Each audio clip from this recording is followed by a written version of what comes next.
What is up, everybody? Welcome to yet another episode of Father Dynasty. I'm your fatherly host, Chew, here in the manhole, here to talk fatherhood, fantasy football, and everything in between.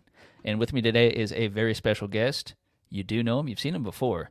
If his Titans draft Will Levis, he will join Charlie Kelly in the crevice. Follow him on Twitter at tdaly11. Tyler Daly, how are you doing, brother? That's a nice rhyme there, and I absolutely would go to the crevice. Not, not the crevice. We may touch on that later, but not a Will Levis guy.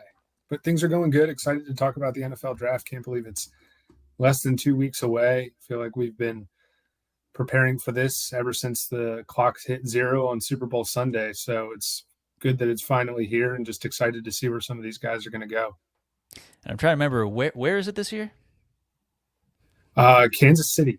In Kansas City, Missouri, not Kansas City, Kansas. For all the there's some, I think there's some sort of border war there. Like, people everyone on each side of the aisle calls it, the real KC. So Gotcha. I'll say, I'm sure it's a much lower level. Is that like a blue field? Where is it West Virginia or Virginia? It's exactly like that, actually. Yeah. Turf War is very familiar with it. So, getting started with looking into the draft, of course, there was a massive move, what feels like months ago, by the Panthers to acquire the first pick and tear my heart out and send away DJ Moore to the Chicago Bears. But I'll leave that for another day. And with the 101, after much news, it's still going now of who's going to be the actual pick, who likes who within the organization, who ultimately has the final say and the most weight. Tepper, obviously. But who do you have the Panthers taking at the 101? I think at the end of the day, it's going to be Bryce Young. And you and I texted about this throughout the week. It's just been such a really interesting journey. And while you were asking the question, I'll let my mind wander a little bit. I was thinking back to previous NFL drafts prior to this CBA where, the contract negotiations weren't capped by what pick you were taking. And so a lot of times we would find out the first pick of the draft, 2 weeks in advance because somebody on the agent side of things leaked it.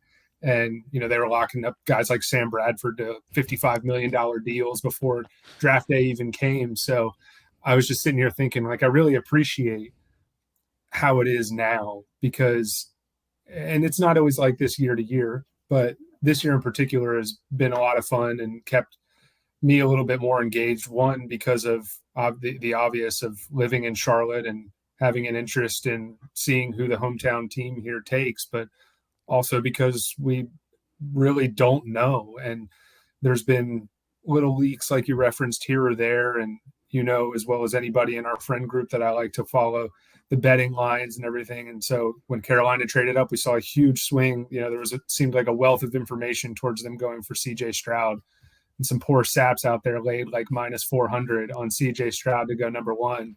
And now it's like almost that high for Bryce Young to go number one. I think last time I saw he was in like the mid threes, like minus 300, minus 350, depending on your book of choice. But I think ultimately it will be Bryce Young. I just think it makes the most sense. I think he's a dynamic and exciting player. Obviously people have concerns about his size, but I think he has probably the highest ceiling. Maybe not the highest ceiling, but maybe I should say the best floor ceiling combo, to where kind of feel like you know what you're getting here, and you've seen him at his best too. Probably not quite as high of a ceiling as someone like Anthony Richardson, just because he's the biggest freak of an athlete we've ever seen at the quarterback position in the NFL draft. But I think it'll be Bryce Young. What about you? Yeah, I'm in lockstep with that. I think very initially when they traded for that pick, I believed that they already knew who they were looking for. I think it was either within the same day or the day after they traded to get the pick. Within the following couple of days, actually, there was random reports of, they're going to possibly trade back. If they like three of the guys, they'll be like, whatever, we'll take, the Colts trading up to give us a ransom, and then we still get a guy that we like. Then there was the news of everyone within the organization of who does Frank Reich like, who does David Tepper like, who does Scott Fitterer like, who does Josh McCown like, all this. Thomas Brown, I think, is the OC. And it's kind of confusing because, I don't think there was much of any belief, but that they were going to trade up to the 101, gave what they did, and then trade back. And I don't think you trade, they weren't too far down the line, but with them having to win a couple of games at the end of last season, it pushed them far enough down pick 9 to where it was, they were going to have to trade up to get a top guy. Whoever would end up falling to them at 9, I mean, could have been, a Will Levis or a Hendon Hooker, definitely. And I think with what the organization's looking like right now, it's not win now per se, but that division is atrocious. And this is the best chance for them to have a stout defense, I would say top 10. They have a improving O-line, a little more stabilized than it has been in recent years. An okay backfield. I did like the addition of Miles Sanders. They plugged in Adam Thielen and DJ Chark to slot in next to someone who I don't think is ever going to amount to much in Terrace Marshall, although I wish he would, but I don't think it's going to happen. I know, right? And Hayden Hurst, he's a high character, reasonably affordable guy. So I think Bryce Young just gives them the best chance. Like you were saying, I think it's kind of like the narrowest range of outcomes coupled with the highest, I guess, where you would slot it at in terms of his ability to just process and, pick a defense apart. And again, it's not like he did it in D2 or some, nonsense division where you can question the level of competition or the level of defense he's playing against. He did it at Alabama. And I don't think it's unfair to say Alabama quarterbacks have gotten tremendous scrutiny over the last, however many years because it's Alabama. So the quarterback's going to have a huge number of wins because they play for Alabama. But I do think Bryce Young played on a different Alabama team than some of these, an A.J. McCarron or some of those guys that historically have. I think Bryce Young is a pretty tremendous talent. So I think he's maybe not, far and away above Stroud, but I think he's firmly above him. And I think, just to wrap up this point, and I like to think about these decisions in terms of what if you have to explain yourself to your boss a year later, 2 years later, which of these is do you want to be sitting there across the desk from David Tepper, maybe ever, but trying to explain that you overlooked someone like Bryce Young, the amount of success that he had in college. Do you want to get cute and I'm not saying, that definitively that Stroud's not going to work out or that Anthony Richardson is, but, I think that he is the quote unquote safest pick, but still with upside. And so it's, if you're going to make a trade like you did, you have to get this pick right. This is the kind of pick that if you get wrong and some other things compound, like you're out on the streets looking for a job, the GM. So I think that he fits that bill the best.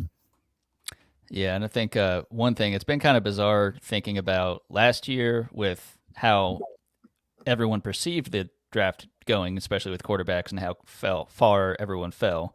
And then thinking about, this season there's no generational Trevor Lawrence, Andrew Luck, that sort of player. So then I think a lot of people are kind of falling back on, well, how is this going to shake out then? Are we going to just have a repeat of last year? Do we think A-Rich is Malik Willis? He's not. Just going to let you know about that. I think there's a lot of uncertainty with a lot of these guys. I think there's at least maybe more certainty with these top two in Stroud and Young, but I think there's a lot of uncertainty outside of that. And jumping over to maybe not the first pick, but as you get later into those dynasty rookie drafts, where do you see the sharpest tier break, whether it be at a certain pick or at a 2-pick combo in Superflex specifically? Yeah, so I think what you're kind of looking for overall, not necessarily a positional tier break or something. Yeah, just a general because I think it's going to happen pretty early in my opinion. It's mid-ish first round. I think in no specific order, I think that obviously Bijan, Bryce Young, CJ Stroud, probably Anthony Richardson, and then JSN. And after that, it's a bunch of dudes that have a lot of pros, have a lot of cons, could see them going either way. But that's where the uncertainty starts to creep in, where everyone's pretty sure, no one's going to say, I don't think can feel comfortable saying somebody off that list is a surefire. Like you said, there's no what we would consider a generational talent out of that group. But once you start getting down to guys like Jordan Addison and Quentin Johnson, I didn't mention any of the tight ends. I don't think that they're going to creep up, as high into the middle of the first round. But some of those other skill position guys. Oh, Jahmyr Gibbs. I forgot to include Jahmyr Gibbs. I would put him in that group as well, because after that, you're getting into, okay, people have concerns about Charbonnet and maybe not being enough of a pass catching skill set. Devon A-Chain, incredible playmaker, could be in that Darren Sproles type role, but very small for there. Like same thing with Deuce Vaughn from Kansas State. So for me, it's kind of in that mid, maybe like sixth to seventh pick range. There's a bit of a drop off. Yeah, I think certainly with those first couple, Bijan, Bryce Young, C.J. Stroud, Anthony Richardson, JSN. I'm glad he was able to, even before end up doing the 40, showing his short area quickness and the drills he did do at the combine, kind of reinforcing like I'm going to run however fast I'm going to run the 40. I'm just letting you know what I'm good at is that short area explosiveness, and he's going to just destroy defenses with that. Yeah, I think it's possibly my optimism in thinking it might slide further to like 8 or 9 if you're thinking, we believe it's Levis and Gibbs and Charbonnet, but then after that it's, do you do Addison, Downs, Quentin Johnston? Do you do one of the tight ends, which, like you're saying, if you're looking at still within the end of the first round, I don't know that any of these tight ends in a traditional format are quite worth it. Even with some of the landing spots I think we've seen for, say, Mayer, Kincaid, some of those guys in offenses like going to Cincinnati or going to Green Bay, which I think is appealing, but I still don't know from a fantasy standpoint, it's so top heavy with Travis Kelce, Mark Andrews, some of those guys. Do we really think that one of these tight ends can ascend? Top 10, I would say that's pretty easy, but top 5, I really don't think so. At least not quite yet. And in terms of, I know when we look at last year, that was a sort of course, an anomaly with quarterback with how far some of those fell. This year, kind of like what we're talking about you're seeing it maybe not even quite to the end of the first that you would see a tier break where there's a lot of people in kind of this big tier at various positions of there's enough question marks that no one, you could poll 10 different people and they could have, 10 different answers possibly. Who do you feel like has the most sensitive dynasty value as it relates to NFL draft capital? So that, would affect them the most when it comes to where you'd pick them a dynasty. Yeah, I think for me, it's Jahmyr Gibbs. And I'm a big proponent of, like you said, you were referencing there with these guys that are going to go after that tier break we just discussed. Like, we're going to have vastly different opinions based on where they land. It's just, there's so much that provides so much information for us going forward that it can hugely change how we view players, and not even necessarily where they land, but when they go, because, we use that phrase over and over again, like draft capital, but, it does definitely mean something, especially in those first probably 3 rounds. You could argue big time for that being a, influencing your decision making on a player. But Gibbs, the reason I said him was, I'm interested to know how the rest of the NFL views him. He is 5'9". He's right at that 200, 205, maybe if it was raining that day and he put a couple extra rocks in his pocket. But so he is a little bit on the smaller end, but, Alabama used him as a complete back. And they're, obviously the program that they have, they don't have a problem sticking other guys out there. I mean, the guy behind him is probably a 4-star or 5-star and so on down the line, probably 3 or 4 deep. Those guys would start almost anywhere in the country. So Alabama showed that he can be used as a 3-down back, but I wouldn't necessarily say that I would be floored if he slides a little bit and gets picked up in a situation where it's like, oh, they kind of already have somebody, like maybe they view him more as a 3rd down back instead of a full 3-down back. So I think his value can be somewhat fragile because, say he goes to a situation like a good offense, like Kansas City or Buffalo or someone like that, where they already have some pieces in the backfield that are going to get touches versus like if he went somewhere, I'm trying to on the spot, like Arizona or something. Like Arizona would be a good example. Like if he were to get drafted by Arizona, I don't think anybody's making any qualms about he's probably a 3-down back in Arizona. Yeah. So I think I'm very interested to see, and in particular because I think a year ago you and I were talking about him, before the college football season started. Like I've always liked him. I think he's just a really fun player to watch. So, but I do think his draft capital is going to be a big driver in how I consider him. Yeah, it's a weird thing this year about, I think the mold of the players, sometimes when you look at a receiving class and it's like, all right, well, do you have more Rondale Moores or do you have more, say Quentin Johnstons in terms of just, what you think they can line up as? Do they have any versatility within different schemes? And this year I feel like there's a pretty good amount on both the running back side and the wide receiver side of those more slight speedsters, or at least short area quickness guys that I guess in today's NFL certainly have a better chance at doing well. But I know back in the day, if you look at, and I'm not a one-to-one comparison for any of the guys in this class, but the days of the Tavon Austins and those sorts of guys where it's like, back then it was just, he's a gadget guy, that's the only way this can work. And guys now, like A-Chain, Gibbs, again, Gibbs, of course, showed that he could handle that full workload too at Alabama. Them being much smaller and being able to, backfields are different nowadays. It's pretty rare that there's anyone getting a Christian McCaffrey or Derrick Henry level workload. That if you put someone like a Gibbs or an A-Chain as kind of like they get 40-50% of the touches, but they get third down work. They do get some work rushing the ball, and they have that home run speed. That slight frame, it's not as much of a concern, and it's just, you'd rather they have more touches, but they do still get enough.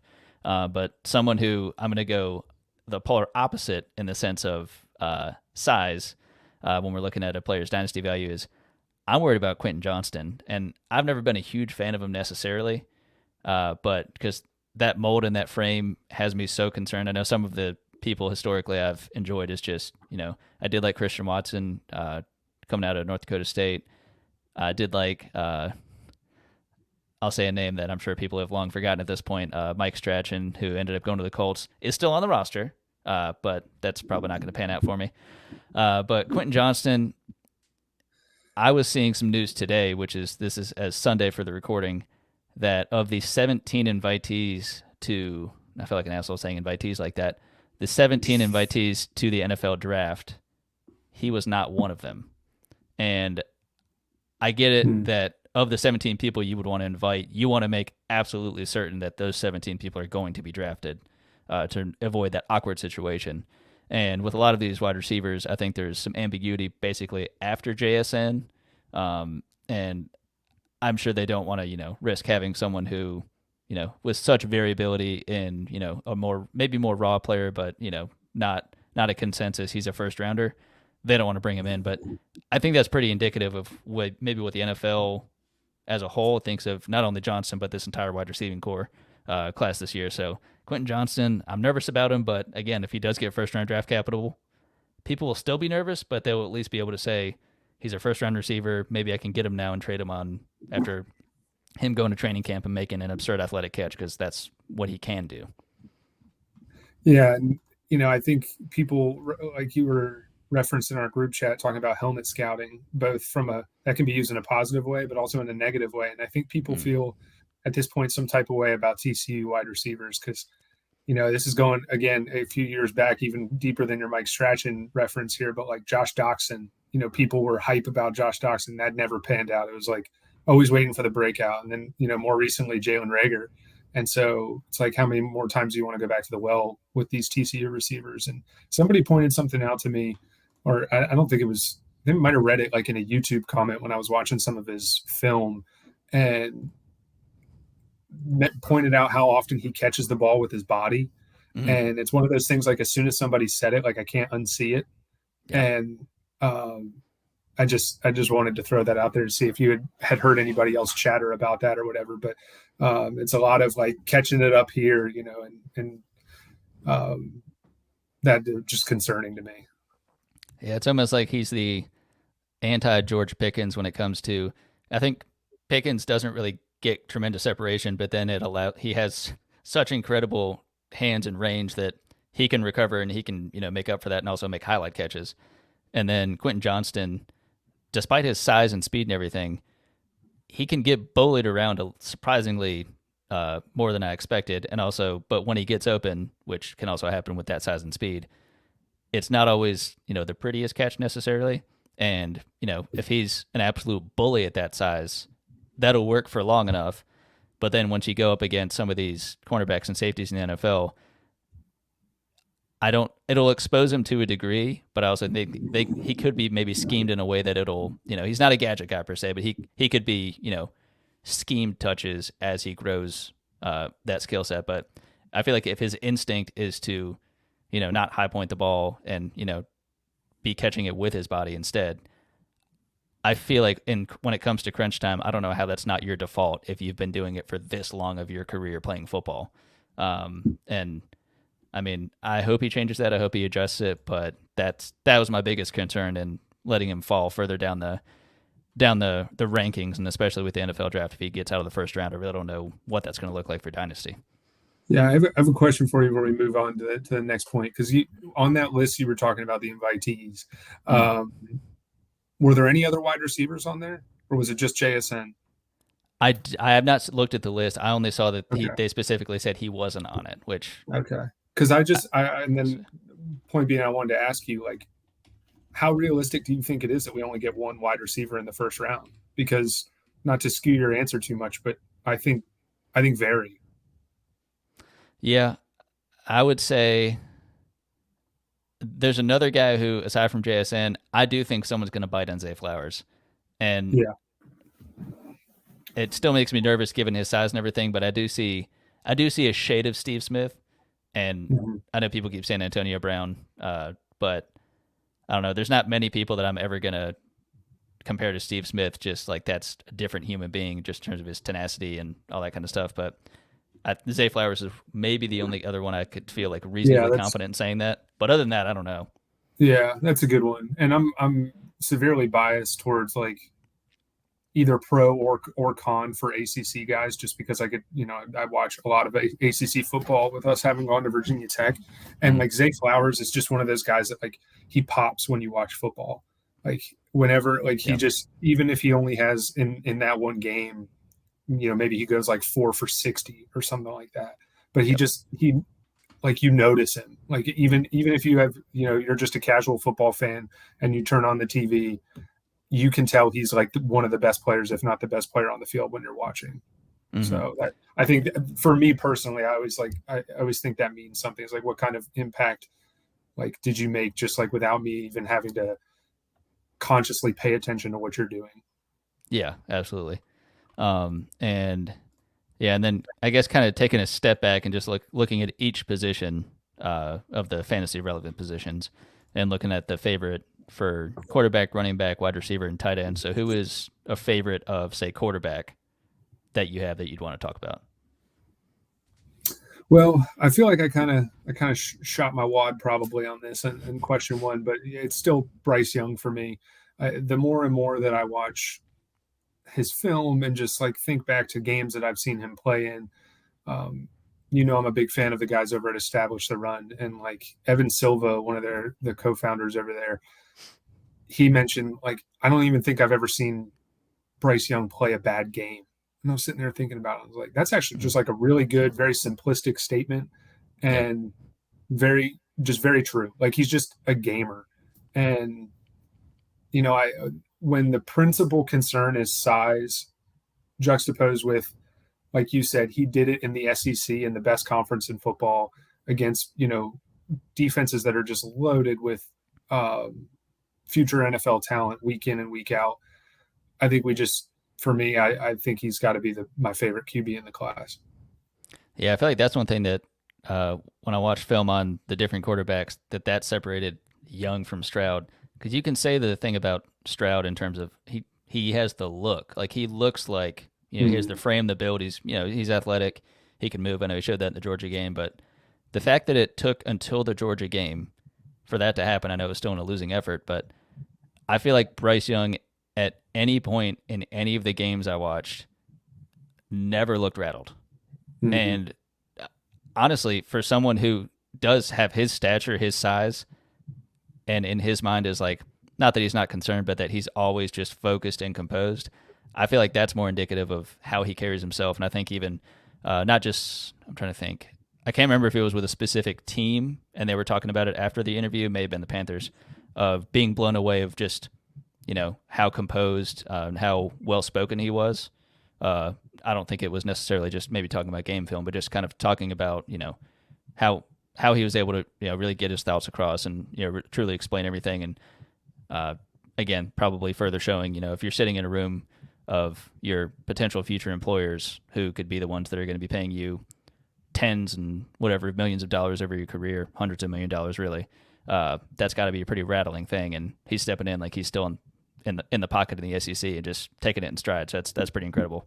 And he scored high on the S2 cognition test, reportedly. We don't know his score, so I like that. Hey, Brock Purdy 2.0. There you go. Oh, and yeah, I'm sure it's not probably the worst kept secret that I probably would throw Anthony Richardson in as my favorite. Not, I guess it's ironic that I'm most worried about Quentin Johnston, him being athletic, and I'm not sure about the talent per se in terms of the finer skills, but Anthony Richardson being confirmed by the combine as a freak of nature human being. We already saw that he was, but I think when you actually put numbers to it and compare it to the likes of Josh Allen, Cam Newton, some of those guys, it's mind-blowing to think, oh, he's that athletic. And I understand he is a bit younger. He doesn't have, years of experience as a starter in college. And not that bodes well for him. I think that adds a lot to the mystique of what can he be. For the longest time, I really did want Anthony Richardson to be picked by the Panthers as they assembled such a tremendous staff, to think that he needs to go to a place that has a good staff and a good stable organization to be given the best chance to grow into an amazing quarterback. We'll talk about it in a second here. I do think is probably going to fall to the Colts, whether they get him trade up to 3 or pick him at 4. But he is someone who, just the ceiling is incredible. Again, the floor is he can still be a very good rusher, but we will see how that pans out. Yeah, he's Derrick Henry under center. From his measurables, and so yeah. And Josh Allen wasn't an accurate quarterback in college either. So people will knock his accuracy. It can get better, and so he can. I remember seeing Josh Allen sail open throws his rookie year. And now he's probably in some people's minds, the number 1 dynasty quarterback, maybe, second behind Mahomes. But so the accuracy thing can be worked on. It's not the most likely bet to make, but dude, you're right. The ceiling would just be unfreaking real. And that's where teams are going to have to decide, like, do I want to take a 5 or a 10% chance on him being, this generational type quarterback? Yeah. Well, jumping over to the running backs, I know you spoke a little bit about Gibbs, and I don't know if that would be your favorite or not, but who is your favorite running back of this 2023 class? Oh yeah, he's my favorite. I watched, again, the ACC bias. I watched him at Georgia Tech for a couple of years before he transferred to Alabama. And it's just the arrows just like continue to go up on this guy. And, I'm not saying, that I would, if I was a GM, that I would take him over Bijan. But there are people that work, that cover the NFL for a living, that think he's right up there with Bijan. Bijan's obviously just kind of a freak and probably the best running back prospect we've seen since maybe Saquon. But if any other year, I think Gibbs would probably be the best running back in the class, and people wouldn't think twice about it. So I'm excited to see where he lands. I'm hoping that he gets, late round 1 or early round 2 draft position, and just excited to see what he can do at the next level. I would absolutely love, I don't know how I feel about this for fantasy. I would love to see him in a either 49ers or Dolphins type offense, of just him being able to take the top off of a defense. But I know, at least, especially with the Dolphins, but the 49ers, it's always the case too. They continue to add so much depth. And I know specifically with the 49ers, at a certain point, Shanahan doesn't give a shit about draft capital, and if you're doing well that week, you get to keep playing, and you don't want to be in his doghouse by any means. But Gibbs, like we touched on a little bit earlier, whether he is brought in to be the 3 down guy, whether he's brought in to be kind of the 1B and can step up to the 1A with injury, maybe if once that 1A leaves in free agency or something. I think Gibbs is a good bet, and that home run speed in fantasy I think is tantalizing. And I'll go with a bigger, slower prospect in Zach Charbonnet. I do actually have him as RB2 behind Bijan. I was a little nervous with him going back to school and thinking, how could this look better for you after waiting a year? You're going to be that much older. He has enough speed, enough wiggle. Agility is not his biggest thing, but he just does everything at least very well, if not above average. And it was great to see him actually kind of add to his skill set of mostly a lot of dump offs but being able to catch and go, not just square up, catch the ball and run, catch it and stride a little bit, and add that to his list of skills. And he's someone who I think he can manage, not a comp necessarily, but Tyler Algier was someone who I was psyched watching him coming out of BYU, I believe. And I'm glad that he got that opportunity to basically take over that backfield in Atlanta. I hope he does keep it. But I think Charbonnet could do something like that, primarily being in between the tackles guy, but can work out of the backfield on 3rd down, and of course is a tremendous blocker. So I feel like not a sexy pick, not that home run speed like a Gibbs or something, but I think someone who can kind of do it all and who can hold down a position, no doubt, as the 1, 2, if not 3 down guy. I'd love to see him go to, I wanted to say San Diego, to LA, to the Chargers. I think he would, they've always been looking for that 1A and pepper in Eckler in the calorie rich, areas that they like to use him in. And I think Charbonnet would fit there super well. And I wanted to ask you, are you drinking Chardonnay? This is actually Añejo tequila. Okay, it looked like white wine. I was like, he's drinking Chardonnay because he's about to talk about Charbonnet. You know what? I don't know if I have any, but if I can go, I can pause this real quick and go get some because that would be very on the nose, and I should have done that. That's my fault. Yeah, you should be clipping some draft content around you, like facing a bottle of Chardonnay for Zach Charbonnet. Oh, I love that. It's probably gonna break my spirit that he's gonna tumble into like later day 2, and it's just gonna rip me up inside that he's gonna land in a terrible spot, be 3rd round something, and everyone else, Devon Achane and all these other guys are going to jump ahead of him, but I can dream. And I kind of like you mentioning of him going to LA in our Dynasty League, I'm still holding on to Isaiah Spiller. I mean, hoping that he just like wakes the hell up one day and decides to play better. I don't know. But jumping over to receivers, who is your guy?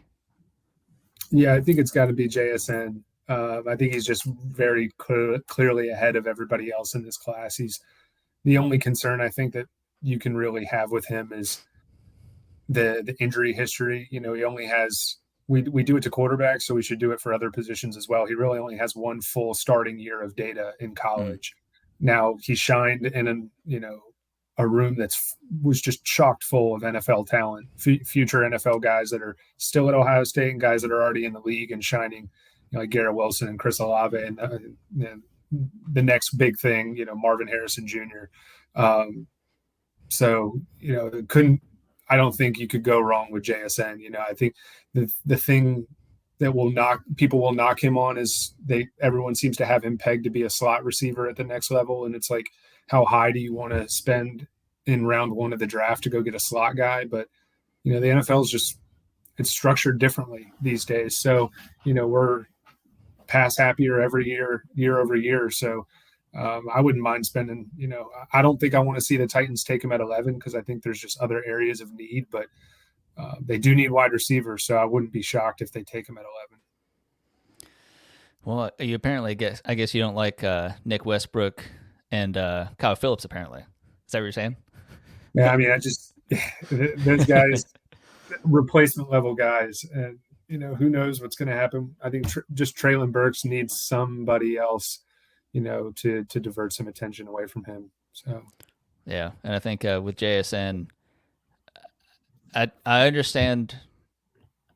Well, I guess I don't fully understand why people only think he can do the slide, or maybe they think that's his best chance to start, and then as he gets his feet under him, which they're very much already firmly under him, that he can kind of grow into a role. I feel like seeing him more as the Z, kind of the move guy, and being versatile and just kind of getting him in space, him kind of working underneath, and I don't really see him. He's not a small guy by any means, but him not being like the I guess the quote unquote alpha sized guy. But if you have the alpha on the outside, and then I feel like the slot guys are more or less a dime a dozen when it comes to just a true slot guy. I think of even people like you have Cole Beasley, you have Jamison Crowder. Even just looking at one team specifically, I feel like Isaiah McKenzie.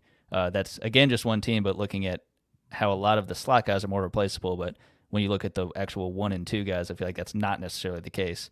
And JSN, it's almost unfair to only put him in a slot role. He can thrive in that, but I think he'll do much better than just that. But my guy, I was brought onto him after I was falling deeply in love with Sam Howell's tape not too long ago, and that is Josh Downs. So I know he's a more slight guy in the wide receiver group. Of course, like I mentioned before, a number of other receivers in this class are of that frame. But when I first watched him, it was watching Sam Howell a bit as well, and seeing him make was it De'Ami Brown and Daz Newsome look like draftable people. See how that turned out. And then I had my biggest concern in thinking that's probably why I like Josh Downs, is because Sam Howell made him look so good. And then I watched Sam Howell feed basically only Josh Downs because no one else was there. And boy, was I wrong in thinking it was actually just the Sam Howell effect, because Josh Downs is a tremendous receiver, and I think plays much, not in a powerful sense, but he's very crafty and quick, and I feel like he plays much bigger than his size indicates. And I think he's someone who can be a great, not gadget guy, but a great weapon for a number of different teams in the NFL. And I do think, I don't think he's going to be a first-round receiver, but I think that may benefit him in a team that's, at some point in the second round, him falling to that team. Hopefully the quarterback's already set. Downs is not going to be the alpha. He's not going to be the one, but I think he's going to be someone who, in a PPR setting, he's going to be a tremendous asset and have that home run speed that if they can get him touches in kind of the right sense in terms of, some screens and that sort of thing, I think he's going to be a home run guy, and not just in the sense of a gadget guy, like I said. Yeah, and I mean, shooting up draft boards, I think some people think he's going to be could be the second wide receiver off the board. So I think he's definitely going to get the capital you're going to want to see, I think, if you like him. Well, speaking of people you like, the most important and the most fun position to talk about is the tight end. Who are you excited about? I know you need to restrain yourself. There's probably a lot, but what one guy are you excited about in this class for tight end? I think it's got to be Michael Mayer, and I'm going chalk with a lot of these, but that's just because I just feel pretty strongly about whoever the leader in the clubhouse is, so to speak, about, with each of these positions.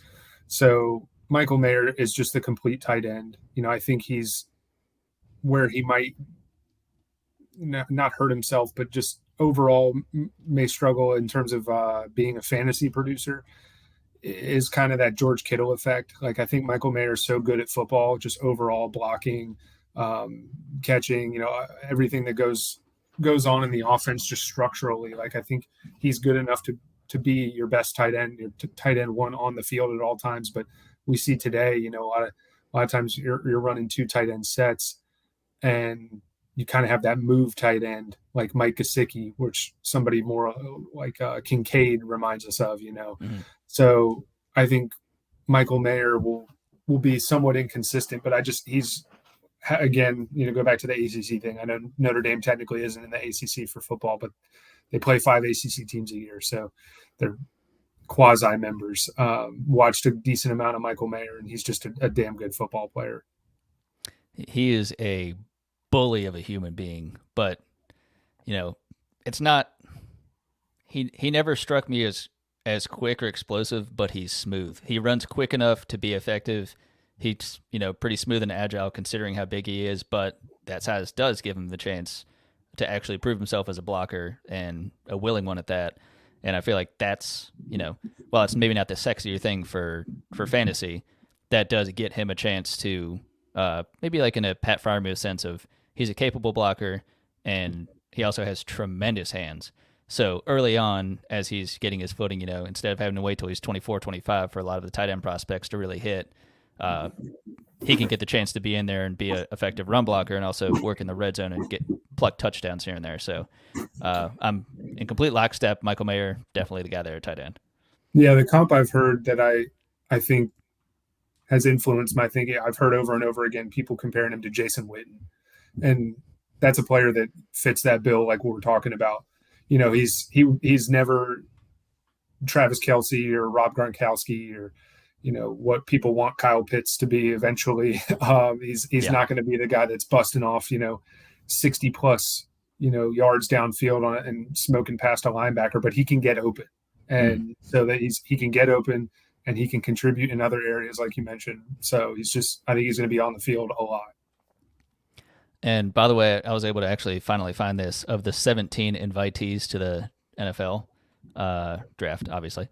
So I'm pretty shocked, actually. So the fantasy relevant players, Jordan Addison, Zay Flowers, Will Levis, Anthony Richardson, Bijan Robinson, JSN, CJ Stroud, and Bryce Young, and that's it.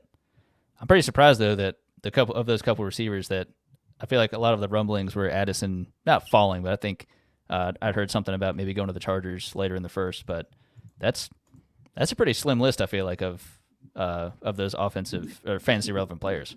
Yeah, man. Well, in terms of talking about the most exciting piece, which save it for the last question here, is where these quarterbacks are going to land. And I guess we've covered one of those in seeing Bryce Young going to Carolina. But what do you think about the remaining? You can say 4 if you want to include Hooker, or if it's just the Stroud, Anthony Richardson, and Levis. Where do you see these guys going to for the draft? Yeah, that's the group that I had taken notes on with those 4. So yeah. I kind of have a hot take that I want to throw out there that might steer the rest of this conversation, but I think that it's a very real possibility. And again, this is a hot take, so there's probably less than like a 10%, maybe 20% chance this happens. But I think maybe if I'm running Houston this year, like I just skip out on QB and just wait for Caleb Williams next year, because like we're talking about generational type quarterbacks, like he is that, like Trevor Lawrence, Andrew Luck, like that type of talent, the combo between like dual threat passing and running. Like, why not sit out? Because can we really say with utmost certainty, let's just say, Bryce goes to Carolina and you've got Houston at 2 and they take a quarterback there, or maybe they take Will Anderson there and trade back and land on either Stroud, Richardson, or Levis. Like, are any of those guys making the Texans good this year? Like, the Texans suck. So they're going to, I don't think any of these quarterbacks are capable of taking that roster and making it a contender right off the bat. Whereas you spend some of that draft capital, top 10 draft capital this year on other positions of need, you're still cheeks. And, you go and get the number 1 or number 2 pick overall, whatever. And so anyway, that's just a thought I had.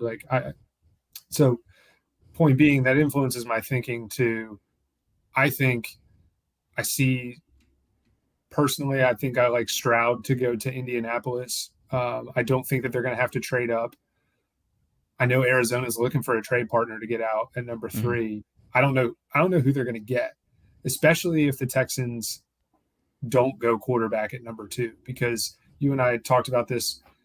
Like, there's a lot of, you really kind of have to talk yourself into any of those teams between 3 and 12 or 11 to take a quarterback. Most of them have a starter in place that they can win games with. Detroit's got Jared Goff. Seattle just locked up Geno Smith for another 3 years. who else am I not thinking of in that group? Oh, the Raiders got Jimmy Garoppolo. So like who he's proven he can be a winner in the NFL. So I think that there's a distinct possibility that this could actually get kind of funky on draft night to where, outside of QB at 1, like, and Indy taking one inside the top 5, like I think both Richardson and Levis could slip a little bit. What do you think about?